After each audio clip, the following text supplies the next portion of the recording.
Проблемите со уличното осветлување граѓаните треба да ги пријавуваат во општина Штип, која е задолжена за негово одржување. Со почетокот на учебната година и намалување на денот се зголемува потребата јавното осветлување околу училишните дворови да биде во постојана функција.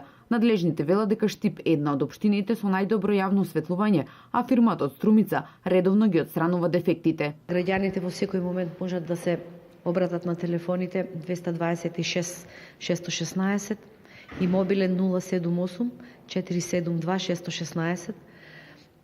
Денешните пријави се запишуваат и се предаваат на екипата во текот на утрешниот ден на утренската средба.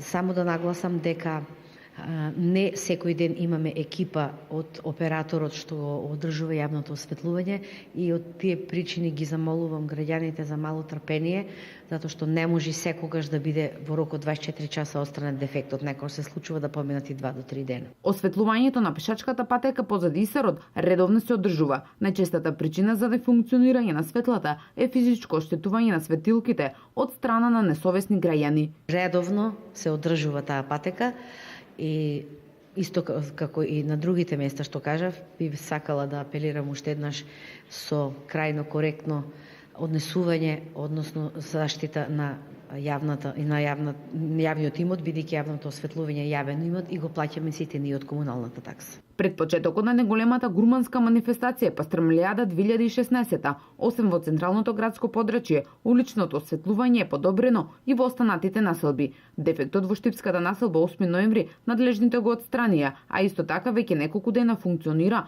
новото осветлување кое е поставено на кружното решение кај Дујле.